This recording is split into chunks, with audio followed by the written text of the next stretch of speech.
Dobrý den, jmenuji se Miloš Zavadil, ve firmě Shein působím jako SEO konzultant a analytik a v tuto chvíli se zaměřujeme zejména na implementaci Google Tag Manager v kombinaci s Google Analytics a to v tuto chvíli s Google Analytics 4. Máme u našich klientů více jak 50 implementací jak na webech, tak na e-shopech. A tou implementací to samozřejmě nekončí. S těmi klienty jsme dál v kontaktu, pomáháme jim s nastavení těch Google Analytics 4, děláme jim i různé dashboardy, procházíme s nimi ty data a nenecháme je v tom utopit. V dnešním webináři se podíváme na Google Analytics 4 v propojení s e-shopy, to znamená, ukážeme si v základu, jak Google Analytics 4 založíte, propojíte se svým e-shopem a tam si ukážeme několik možností, protože každý e-shop se chová trochu jinak. A jinak to bude třeba na ShopTetu, jinak to bude na Upgrades, jinak to bude na systému, který jste si třeba dělali vy sami, nebo vám ho někdo šije na míru. A všechny tyto varianty se chovají z hlediska implementace Google Analytics 4 trochu jinak. Podíváme se, co obecně v dnešní době vám Google Analytics 4 umožní v e-commerce měřit.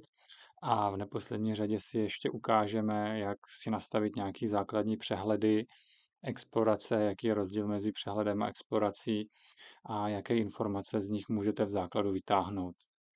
Tak jo, pojďme na to. V prvním kroku vás čeká založení Google Analytics 4, což si myslím, že v dnešní době již většina lidí učinilo, protože podpora starých Universal Analytics již skončila. Pokud by se tak náhodou nestalo a chtěli jste, nebo stalo se nějakým nedopatřením, že ty GA4 založeny ještě nejsou, vy jste měli stále jenom ty Universal Analytics, tak to uděláte poměrně jednoduše. Tady přes administrátora se dostanete do toho staršího rozhraní a přímo tady v tom prostředním sloupci, který je vázán vždycky ke službě, máte možnost jít přes asistenta nastavení Google Analytics 4, kde tady v tomto prostředí je potom v podstatě jeden klik, který vám umožní ty Google Analytics 4 založit. My už je založený máme, protože jsme si to klikli historicky, to znamená, tento krok vám neukáží, ale je to velice jednoduché, to znamená, doopravdy na to stačí jeden nebo dva kliky a Google Analytics 4 jsou aktivní. Pak se dostanete do stejného rozhraní, který tady máme my, to znamená, ty staré univerzaly vás takhle nasměrují do Google Analytics 4 a zde budete potřebovat jednu z prvních věcí, to znamená, potřebujete ID měření a už to budete vkládat do webu jakoukoliv formou, tak bychom se měli podívat na to vlastně, co vás zajímá, protože občas se tam vloží něco jiného, než by tam mělo být.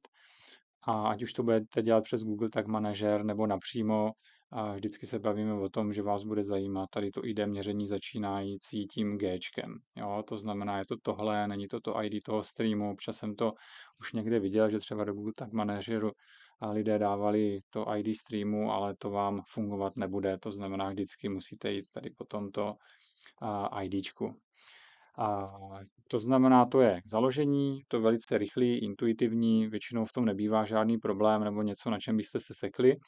A další kapitolou samou pro sebe, jak to vlastně vůbec implementovat, to znamená, když tady to ID měření skopírujeme, kam ho vlastně dát, jakou formou, a to už má každý e-shop trochu jinak, to znamená, na to se podíváme teď. Co máme založený Google Analytics 4, ho musíme nějakým způsobem propojit s naším e-shopem. A v tomto bodě se dost pravděpodobně netrefíme vám všem, kteří jste si na nás připravili čas do noty, protože každý opravdu e-shopář může mít jiné řešení. Zkusíme se podívat na ty dvě nejzákladnější, což je dejme tomu ShopTet a Upgates. Ve chvíli, kdy máte potom nějaké svoje vlastní řešení, dost pravděpodobně budete implementovat Google Analytics 4 a e-commerce přes Google Tag Manager. To znamená, v základu si aspoň ukážeme, co to vlastně obnáší, co byste vůbec měli, jaké prekvizice byste měli mít, nebo případně ten e-shop, co byste měli chtít po vašim vývojáři, jak by to celé mělo proběhnout a fungovat. A začneme tou úplně nejjednodušší variantou, to znamená, že máte ShopTet a ve chvíli, kdy máte nějakou to krabicové řešení, tak vesměs ti programátoři jsou na tohle připraveni. A může to být i Shopify, může to být cokoliv jiného. A dost často mají přímo nějaký políčko, do kterého právě stačí zadat to ID toho Google Analytics 4. To znamená, pokud já si tady vykopíruju tady tohleto ID a půjdu do ShopTetu, tak v podstatě mě stačí jenom jít přes propojení Google a tady pomocí záložek vlastně se mě ptá, co chci právě propojovat. Jo, jestli to bude tak manažer, jestli to bude Google Ads, nákupy, Search Console a tak dále. Nás zajímá ta první záložka Analytics, kdy teď už je tady nějaký propojený, nicméně ve chvíli, kdy já bych chtěl třeba tady tohleto ID změnit, tak jenom vyberu jiný účet, nakopíruju tam to ID, potvrdím, uložím a je to. A tím pádem to základní propojení vlastně s tím ShopTetem je hotovo. A u UpGates to funguje velmi podobně, akorát ty položky jsou trochu jiný, vypadá to trošku jinak, ale ten princip je úplně stejný. To znamená, já tady kliknu v tomto případě na doplňky, jenom si aktivuju doplněk Google a ve chvíli, kdy na něho kliknu, tak on mě nabízí vlastně víc možností různých propojení. Zase je tady Tag Manager, a je tady propojení na Google Ads a v nás v tomto případě bude zajímat to propojení na Google Analytics 4. Už nám tady i našeptává, že to naše číslo nebo to ID bude začínat tím Gčkem na začátku, takže pokud já bych mu tady teďka vykopíroval a to, co mě ty GA4 hodily, sem to vlastně v podstatě vložím, uložím a mám hotovo. To znamená, ten základ je opět hotov. A to znamená, takhle jednoduché to u těch některých krabicových řešení, které jsou na to připraveny, je. A poslední takovou, nebo ne poslední, ale jednou z dalších možností je, že máte to vlastní řešení a u těch vlastních řešení vesměs to funguje tak, že máte založený nějaký Google Tag Manažer a pomocí toho Google Tag Manažeru vy můžete implementovat v podstatě celý ten e-commerce. Co to znamená celý e-commerce? Celý e-commerce je v podstatě shluk takových eventů, který definují různé události, to znamená, když si třeba prohlížíte detail produktu, když něco vložíte do košíku, když něco mažete z košíku, že začíná nějaký nákupní proces, volíte dopravu, volíte platbu, končí to vlastně až nějakou objednávkou, což je ten finální stav, kterým vlastně se vesně začíná, to znamená úplně ten nejzákladnější event a událost, která vás bude zajímat, tak je to, že proběhl nějaký nákup, což je nějaký event purchase a ten je úplně ten v podstatě základní a určuje vlastně tu celkovou potom cenu té objednávky, která k vám propadne.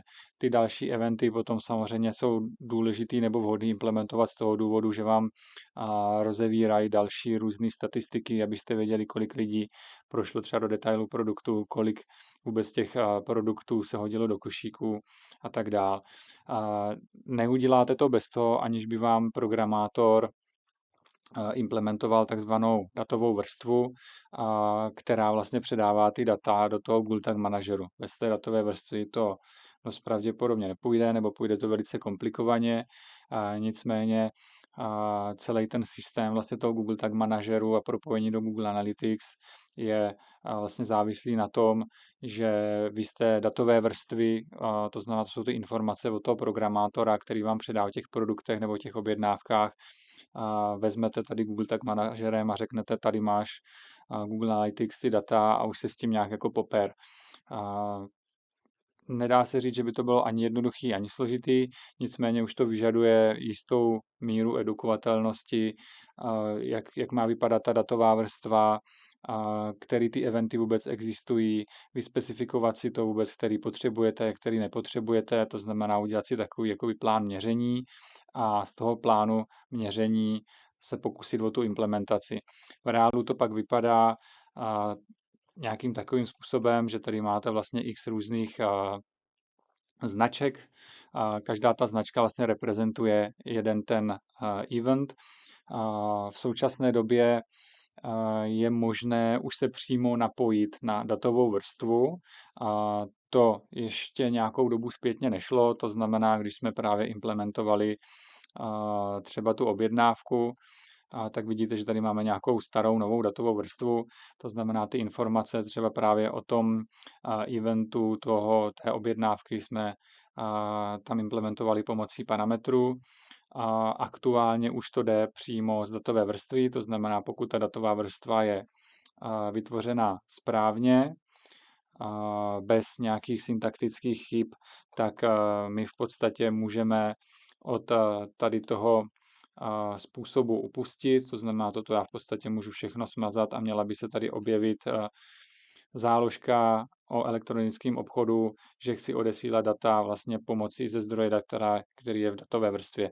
To musí splňovat samozřejmě ten syntax a všechnu tu specifikaci, kterou dávají Google Analytics 4. Pokud je to všechno správně uděláno, tak já už nemusím vlastně tady vyklikávat parametr po parametru, ale můžu ty data vlastně vysosnout jakoby souhrnně, což je určitě lepší a elegantnější řešení, a jenom to klade vyšší náročnost na ty programátory. Tím, že cílem tohoto webináře není si ukázat implementaci celého e-commerce pomocí Google Analytics 4, tak dále to tady rozebírat nebudeme. Pakliže by byly nějaké potřeby, můžeme to potom společně řešit případně i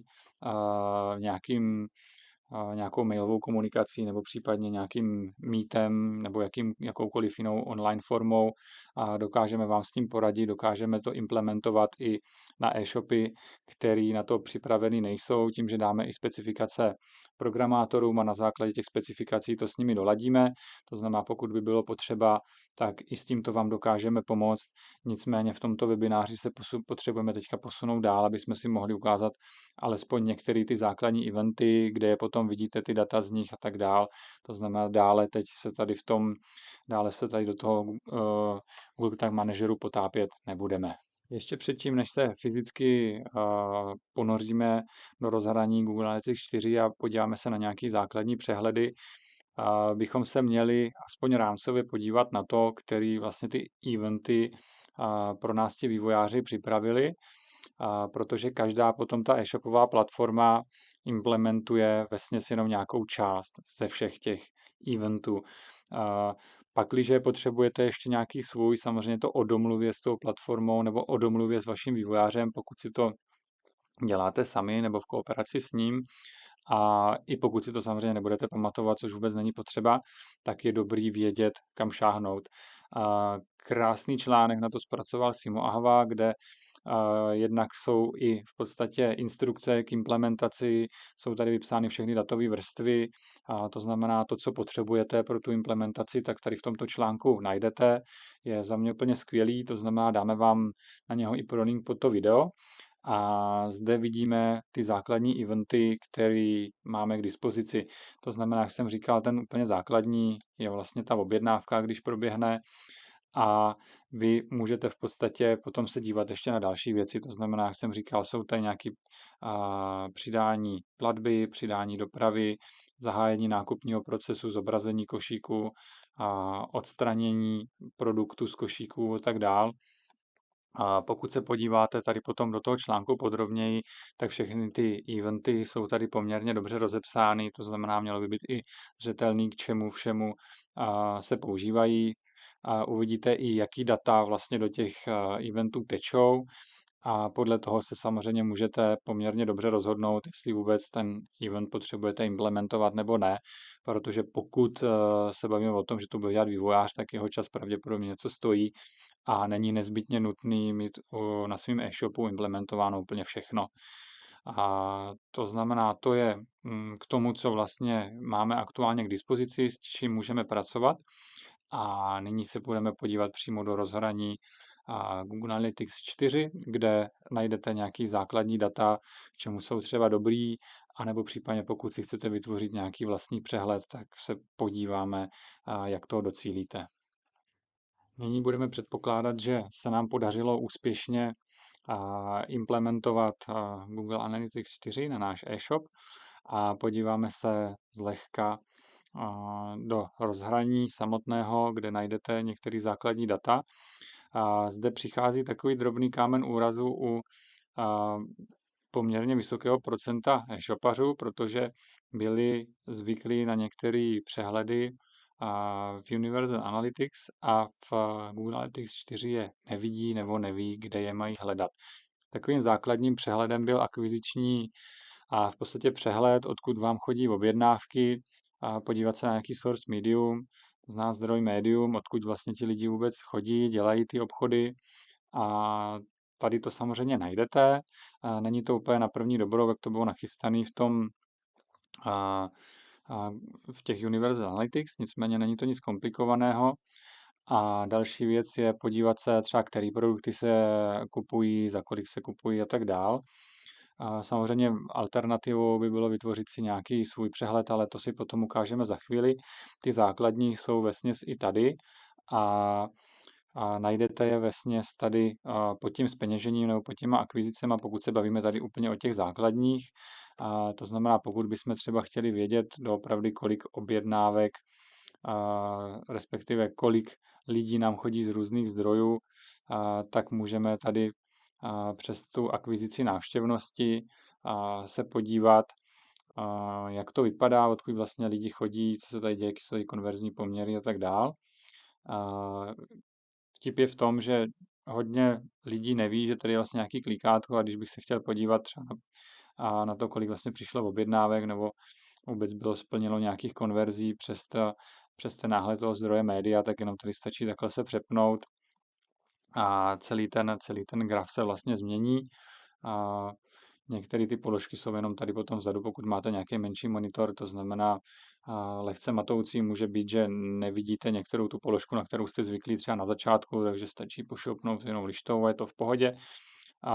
Tak jak jsem tady změnil teďka vlastně to zobrazení zdroj médium, tak můžete udělat samozřejmě i podle ještě dalších možností, které tady Google Analytics 4 nabízí, to znamená, jsou tady různé další pohledy přes zdroj médium a tak dále, to znamená, to si můžete potom proklikat, podívat se, co tady je. A ve chvíli, kdybychom chtěli vědět, který třeba ty produkty se prodávají, tak přes tady tu záložku zpeněžení a zase přes nějaký základní přehled se dostaneme do takového základního dashboardu a potom je tady celkově rozebrán v podstatě, nebo celkově spíš v základu rozebrán nějaký základní dimenze a metriky z toho elektronického obchodu a jedna z těch prvních věcí třeba právě vidíte, které ty produkty se nejvíc zobrazují, kupují a tak dál. A opět zase platí, že pod tou položkou té šipky můžete zase najít trošku jiný pohledy na ty data a ve chvíli, kdybyste měli implementován jenom ten jeden event, vlastně jak jsme si ukazovali, to znamená ten purchase, tak se vám v podstatě propíší data jenom tady do toho posledního sloupce. Ve chvíli, kdy máte potom implementovaný další ty eventy, to znamená zobrazení detailu produktu, vhození do košíku a tak dále, tak se vám rozevřou i tady ta matice, plus potom tady ty zobrazené produkty, začnou vám tady skákat ta data do těch dalších sloupců, což je potom samozřejmě na zvážení, kolik a jaký data vám vlastně potom stačí nebo nestačí. Takže podle toho, na co chcete koukat, tak je potřeba tomu uspůsobit i tu implementaci. Může se stát, že něco tady v tom přehledu vám bude chybět. Pokud vám tam něco bude chybět, tak můžete upravit i ten stávající, nebo si případně vytvořit svůj vlastní tady nějaký přehled, respektive ovlivnit si celou tady tu navigaci. Pokud mě by tady třeba chyběl teďka v tuto chvíli konverzní poměr, tak já tady přes tu tuštičku vlastně tady ten celý přehled můžu ovlivnit. Vidíte, že tady vlastně nám Google Analytics 4 nabízí nějaké možnosti ovlivnění celého toho dashboardu. My se budeme stále motat kolem rozměru a metrik. Tady se to jmenuje rozměry, někdy se tomu říká dimenze. Možná jsme ještě měli vůbec zmínit, jaký je v tom rozdíl mezi tou dimenzí a metrikou. Ten základní je v tom, že metrika je vesměs nějaký číslo reprezentující v podstatě nějaký sloupec tady, to znamená, může to být měna, může to být tady, jak vidíte, počet přidání do košíku a tak dále, ale obecně můžeme říct, že to je číslo. Pokud to nejsme schopni vlastně vykryt číslem, bavíme se o dimenzi. Jo? To znamená, a pak, když by nás zajímalo, odkud ti lidé nakupují, třeba z jakého města, nelze to reprezentovat číslem, musíme napsat kus nějakého řetězce, což je Praha, Brno, Plzeň a tak dále. To znamená, bavíme se o dimenzi, nebo v tomto případě je to přeloženo jako rozměr z angličtiny. A ve chvíli, kdy budeme chtít nějaký jiný rozměr nebo metriku sem přidat, tak vidíte, že vlastně můžeme. Tady nám Google Analytics 4 vlastně říká, který ty sloupce tam máme. A pokud já bych tady chtěl přidat, dejme tomu, ten konverzní poměr, tak se podíváme, jestli něco takového tam je. A ve chvíli, kdy to použiju, tak on by měl sem přidat nakonec vlastně tady toho celého přehledu. Kdybych si řekl, jo, mě to nevyhovuje, já ho potřebuju na začátek třeba, tak jednoduše takhle drag and drop ho můžu přehodit. Můžu si ho dát na začátek toho přehledu, můžu si s tím dělat relativně, co potřebuji, což je fajn. Nicméně já doporučuji nepostupovat tímto způsobem, protože pokud máte víc lidí v týmu a jsou nějakým způsobem zvyklí na ty základní přehledy, tak vy jste schopni jim je tady prakticky úplně kompletně překopat, což samozřejmě pokud s tím počítají všichni v týmu, tak asi nebude problém, nicméně pokud s tím všichni v týmu nepočítají nebo neexistuje nějaká strategie, jak vůbec tady k těm přehledům přistupovat, tak je dobrý ty základní, které vlastně máme k dispozici, nechat nedotčený a vytvořit si vlastní. To znamená, to je za mě o něco lepší varianta, protože vlastně nerozhodíme nikomu to, co potřebuje vidět nebo na co je zvyklý. Vytvoříme si, dá se říct, takovou jako vlastní knihovnu a na základě té vlastní knihovny a potom můžeme definovat v podstatě přehledy, které potřebujeme upravit, změnit si tam, co chceme a udělat si z toho v podstatě svůj takovej vlastní dashboard. Na to se podíváme teď v zápětí. Samozřejmě mohl bych to i uložit, ale v tuto chvíli to zahodíme, protože nechci tady ten základní přehled nějakým způsobem ovlivnit.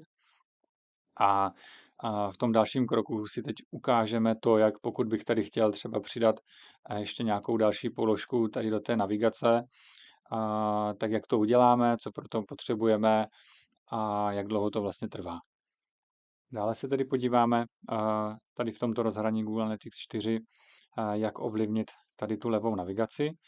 Ve chvíli, kdybychom si tady chtěli vytvořit nějakou novou vlastní položku, nějaký rozcestníček interní, firemní, abychom tedy neovlivňovali to, co tady je již vytvořeno, jak toho docílit. Celá ta práce vlastně začíná tady v té knihovně.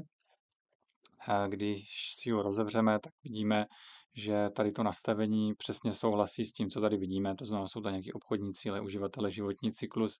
Když to rozklikneme, tak vidíme přesně ty položky, které tady jsou zobrazený.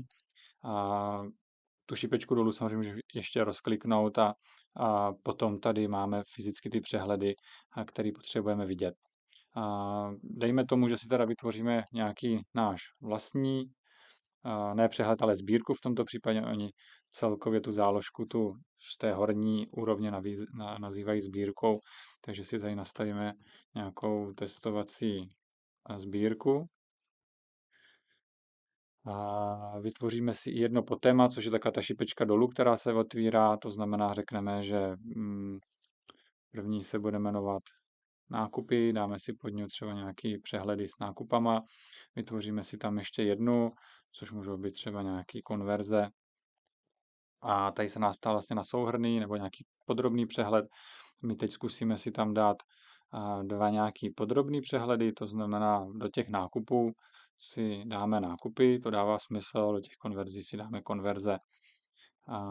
Tady tu sbírku teď uložíme a půjdeme zpátky, uvidíme, že se zatím nestane nic, to znamená, ta navigace je stále stejná, tak jak byla na počátku. To znamená, my budeme muset dodělat ještě něco pro to, aby vlastně ta naše testovací sbírka, kterou už vidíme tady, se objevila i zde.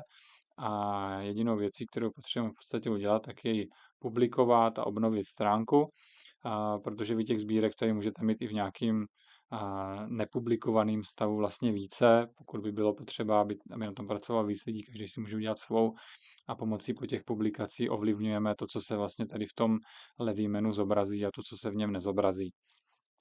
Uvidíme tedy, jestli tam nyní ta naše testovací sbírka naskočila, vypadá to, že ano, což je fajn, to znamená, máme tady teďka ty nákupy, ty konverze a měl by tady být ten základní přehled, tak jak jsme se na něho před chvíli dívali.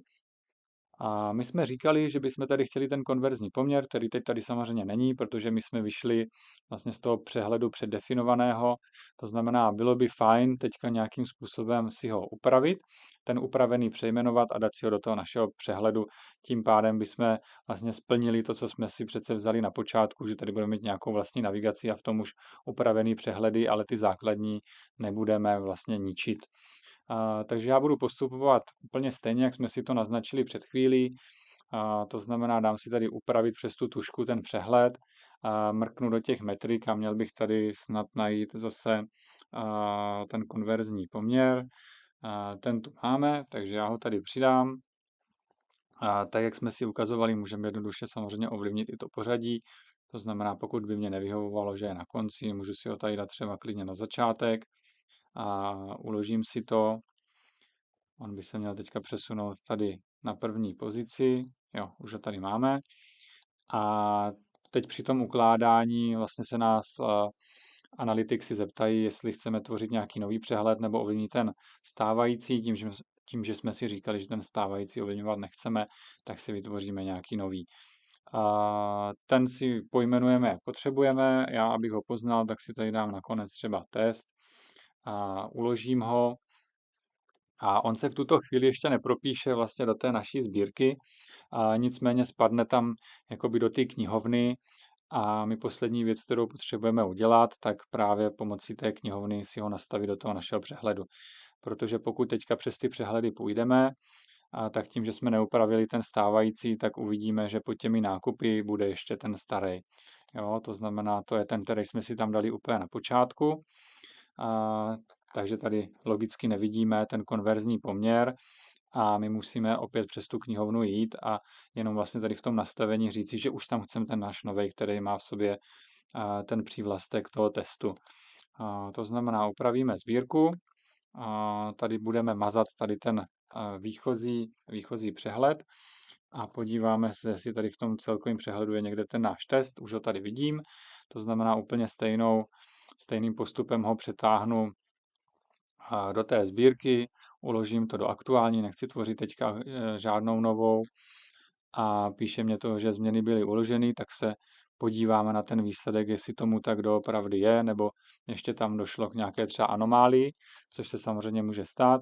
Vidíme, že v té bublince už nám vyskakuje ten test a teď bych teda předpokládal, že když kliknu tady na tu položku, už budu mít ten přehled s tím svým konverzním poměrem na počátku, což se opravdu stalo, to znamená, v tuto chvíli jsem si vytvořil svou vlastní sbírku se svým nějakým základním detailním přehledem a úplně stejným postupem a principem vy si tady v podstatě můžete zadefinovat, dejme tomu nějakou vnitrofiremní sbírku nebo přehled, nebo co budete potřebovat. Tímto způsobem si tady můžete ovlivnit to menu, který tady Google Analytics 4 nabízí. A my si ještě v neposlední řadě ukážeme, jak tvořit explorace, což je trošku něco jiného než tady ty přehledy, protože aktuálně jsme se pohybovali stále tady v té záložce přehledu a za malou chvíli se překlikneme ještě do těch explorací a ukážeme si, jak si tady vytvořit nějaký vlastní detailní přehled a proč třeba ty explorace jsou pro některé přehledy dobrý, proč bychom je vůbec měli používat. Abychom dostali našich slov, měli bychom se podívat tedy ještě tady do té záložky prozkoumat a na vytvoření vlastních průzkumů nebo explorací. A ty můžou být velice pomocné v některých případech. A jak vidíte, můžete tady tvořit různé typy vlastně průzkumu. My se v základu podíváme na takový ty tabulkový, můžete dělat průzkumy cesty, trasy, překryvy segmentu, další věci. A my opravdu nejsme schopni v tomto webináři, který nechceme úplně extrémně natahovat, projít všechno, ale minimálně ten základní princip, jak se k těm datům dostat, si ukážeme. Vidíte, že už tady máme i nějaký dokonce předpřipravený, každopádně my si vytvoříme nějaký svůj nový průzkum. Je dobrý si ho vždycky pojmenovat, takže tady dáme zase nějaký název, testovací průzkum třeba. A celá ta práce se vlastně odvíjí tady v tomto rozhraní, kde máte první sloupec, kdy ten Google Analytics vás nutí definovat segmenty, dimenze, metriky, to znamená opět se točíme kolem těch dimenzí a metrik jako před chvílí. Přibývalo tady vlastně jedno ještě slovíčko, což je segment. Ten si můžeme představit v podstatě jako nějaký kus dortu, který rozkrojíme. Jo, to znamená, pokud máme nějakou celkovou návštěvnost webu, která může být z různých kanálů, může to být social, může to být placené reklamy, může to být organické vyhledávání, zpětné odkazy, přímá návštěvnost a tak dál. A my budeme chtít zkoumat nějaké jevy a vlivy pouze pro tu určitou oblast, to znamená třeba pro ty placené kampaně, tak si vytvoříme právě segment, jo, uděláme si ten výkus toho dortu a budeme se dívat jenom nad těmi lidmi, kteří třeba přišli z placených kampaní, kam chodí, co dělají, které kampaně to byly a tak dále, jestli kupují, nekupují, co kupují. To znamená, ten segment je velice dobrá záležitost. Pokud se nechcete dívat na ten trafik jako celek, ale chcete se podívat třeba jenom na nějakou tu část, na nějaký ten výsek, tak to je určitě vhodné používat. Jinak ty dimenze metriky úplně to stejný platí, co jsme si říkali před chvílí. Dimenze bude nějaký řetězec znaků, metrika bude nějaký číslo. Google Analytics 4 nám dává v podstatě ty, který má vestavěný k dispozici, my si je můžeme takzvaně naimportovat a dál s nimi pracovat. To, kdy s nimi pracujeme, je právě tady ten prostřední sloupec. Tam definujeme, co se bude dít, který ty dimenze tam budou, který ty metriky spolu budeme chtít kombinovat, kolik tam bude řádku, jak to bude vypadat, jestli chceme tabulku nebo graf a tak dál. To znamená, to se potom zobrazí tady. Každopádně ten prostřední sloupec je ten konfigurační, sem si natahujeme ty data, které budeme potřebovat. A to znamená, prvním takovým testovacím pokusem by mohlo být se podívat, který ty produkty na tom e-shopu se prodávaly nejvíce, kolik se jich prodalo celkem, za kolik peněz. Jo, je to takový ten základní přehled, který by nás mohl zajímat. My jsme sice na testovacím e-shopu, kde normálně ty objednávky neprobíhají, takže jsou tam pouze nějaký testovací, nevím, jak se mě podaří trefit to období nebo ne, snad s nějakým způsobem ano. Každopádně ten první krok vždycky vede k tomu, že vám tady vyskočí takový rozhraní, kde vy si vybíráte, co budete importovat, s jakými daty budeme pracovat.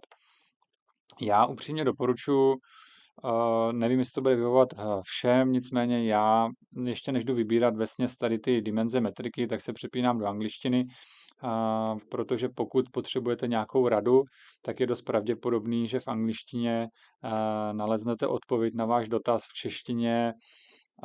Se to mnohdy nepovede, protože přece jenom těch podkladů a nějakých webinářů a článků je podstatně méně a ty překlady někdy nejsou úplně intuitivní těch proměnných, které potřebujete.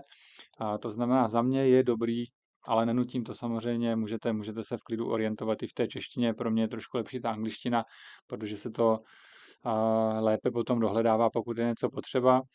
A ve chvíli, když se chcete přepnout do angličtiny, tak na to existuje takový jednoduchý lifehack do URL. Pokud dáte parametr hl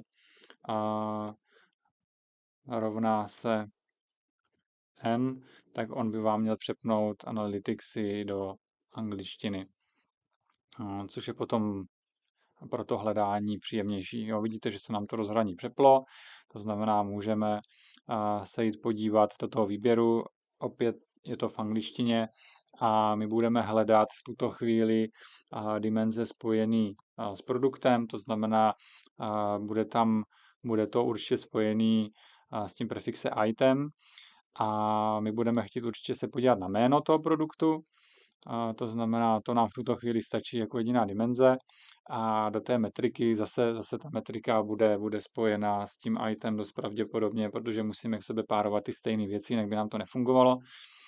Takže tady máme nějaký item revenue, což pravděpodobně bude nějaký výdělek z toho produktu. A měl by tady být ještě nějaká metrika spojená s těma nákupama, což by mohlo být tady tohle. Kolik se jich prodalo. A teď jak to nakonfigurovat? Tady se nám načetly ty data, to znamená, vidíte, že už se tady objevila nějaká dimenze, tady se objevily metriky. My to nějakým způsobem můžeme, nebo respektive musíme dostat do toho prostředního sloupce. Jedna možnost je takhle drag and drop, on vás sám navede, kam to potřebuje. Možná trošku jednodušší způsob je dvojklik a klidně tady na tu jednu metriku, druhou metriku a uvidíme, co se stane. Zatím nic. Je to pravděpodobně daný tím, že máme příliš krátký datum a tím, že to není klasický standardní e-shop, kde by probíhaly stále nějaké objednávky, tak musíme vykliknout nějaký datum, který je trošku delší, protože nevím, kdy naposledy vůbec tady nějaké testovací objednávky probíhaly. Vidíte, že se nám teďka načetly data, to znamená, máme tady produkty, máme k ním nějaký výdělek a máme k ním i kolik těch produktů bylo prodaných. To znamená, máme nějaký základní přehled, ten si můžeme zase přejmenovat tak, jak budeme potřebovat. Tady pracujeme teď jenom v systému záložek, to znamená, bude to nějaká první záložka,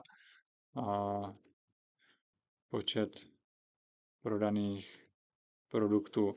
A tady v tom sloupci si můžete nakonfigurovat spoustu dalších věcí, to znamená, pokud bychom chtěli víc řádku, přepneme si nový z řádku. Tady asi nepotřebujeme, protože víc produktů stejně se neprodalo, to znamená, tady to nemá význam. A nicméně, pokud byste těch objednávek a prodejů měli víc, tak tady můžete další věci nakonfigurovat.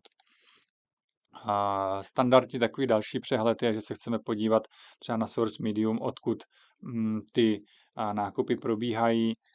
To znamená, kdybychom si vytvořili ještě třeba tady jeden přehled, nazvali si ho třeba odkud máme nákupy, tak snad budeme schopni do toho dostat ty data. Budeme potřebovat zase nějakou dimenzi, která pravděpodobně bude spojená s tím source medium, to znamená, někde by nám to tady měl Google najít. Vy si musíte dát jenom pozor, s čím to pojíte, protože on vám tady nabízí prvního návštěvníka, má to spojený s relací nebo s návštěvou. Ta relace a návštěva je trošku něco jiného. Návštěva, my budeme teďka pracovat s tou návštěvou, kdy se bavíme fyzicky o tom příchodu, to znamená o tom prohlížeči, který byl otevřený, nebavíme se o tom, že by to Google nějakým způsobem pároval, což je potom ta relace, kdy on se snaží vlastně zjistit, jestli ta návštěva nepatří ke stejné té relaci, jestli zatím jak jsou vlastně naplněny potom ty kukiny, pokud jsou samozřejmě povolený cookie listů a tak dál. To znamená, v tuto chvíli se budeme bavit o té návštěvě, takže já si tady dám to zdroj médium a budou nás teďka zajímat obraty, které z těch jednotlivých source mediů byly udělané, to znamená, mělo by tady být něco jako revenue celkový, jo, total revenue, to by mohlo být ono. To znamená, zkusíme dát do sebe zase tady tyhle ty věci, uvidíme, co se stane. A vidíme, že tady jsou teďka dva nějaký zdroje v podstatě návštěv, které jsou samozřejmě naše interní. Zase, kdyby to byl nějaký klasický standardní e-shop, tak vy tady těch zdrojů uvidíte a těch médií uvidíte samozřejmě víc podle toho, který kampaně platíte, co vlastně vůbec pro to děláte, takže když vám budou chodit lidi ze Seznamu, z Google, z organického vyhledávání, všechno se tady rozpadne a uvidíte, který vlastně ty kombinace vám přináší toho výdělku. Tímto způsobem vy v podstatě si tady můžete naklikávat, nechci říct jako libovolný přehledy, ne všechno můžete kombinovat se vším, to samozřejmě nejde, ty úrovně musí být vždycky stejný. Jo, viděli jste, že pokud máme nějaký produktový informace, zase se pojí s produktovými informacemi. To znamená, je potřeba dodržovat nějaký konvence. Nicméně ty možnosti tady těch přehledů jsou docela široký. Není to jenom o tom, to je další důležitá věc, není to jenom o tom, že musíte vlastně vybírat z toho, co vám Google nabízí. Když zmáčkneme tady to plusko, tak vy tady vidíte vlastně všechny ty předdefinované v tuto chvíli dimenze, který vám ta G4 nabízí. Tady jsou potom v záložce předdefinované a ty, které jsou předdefinované, kdyby jsme tady v těch vlastních měli nějaký další, tak on tady v těch celkových to sečte. A tohle to je velice zajímavá věc, protože vy si můžete do Google Analytics 4 poslat vlastní metriku, vlastní dimenzi a potom s ní nějakým způsobem pracovat. Pakliže tedy zde nenajdete něco, co vás bude zajímat, není to konečná, ale dost pravděpodobně, pokud zase vývojář vám třeba ty data dá do té datové vrstvy, můžete je dostat sem do Analytics. To znamená, pokud máte třeba víc nějakých nákupních skupin, B2B, B2C, chcete vlastně vědět, kolik obratu vám udělají koncoví zákazníci versus nějací B2Bčkaři, nebo pokud máte rozdílné skupiny, které mají vlastně nějaký pravidla, VIP1 skupina versus VIP2, můžete si je vlastně úplně v pohodě rozdělit a podívat se, která z těch skupin je výkonnější. Pokud chcete nebo pokud publikujete třeba na blogu, budete mít 5 copywriterů, budete chtít vědět, který z nich publikuje články s největší činností, zase není to problém, můžete si sem poslat jméno toho copywritera, podívat se, kolik vlastně tyho články potom nesou trafiku a tak dále, můžete porovnávat mezi sebou ty možnosti, vlastně, co sem pošlete. Nechci říct, že jsou neomezený, to samozřejmě ne, ale pokud ty data dokážete nějakým způsobem dostat do té datové vrstvy, tak z té datové vrstvy už je dost pravděpodobně dostanete i sem do Google Analytics. A nedostanu tady do toho webináře úplně všechny informace, protože zase ty vlastní proměny a dimenze jsou na některých úrovních, něco se týká produktu, něco se týká třeba návštěv a tak dál. Nicméně, tím, že jsme chtěli být struční, tak jsme se pokusili v základu projít úplně takové ty základní věci, abyste se dokázali v těch nových analyticsech zorientovat, včetně toho nasazení a tak dál. A doufám, že ten průlet, který jsme udělali velice rychlý a velice stručný, byl pro vás nějakým způsobem přínosný a nebyl ztrátou času.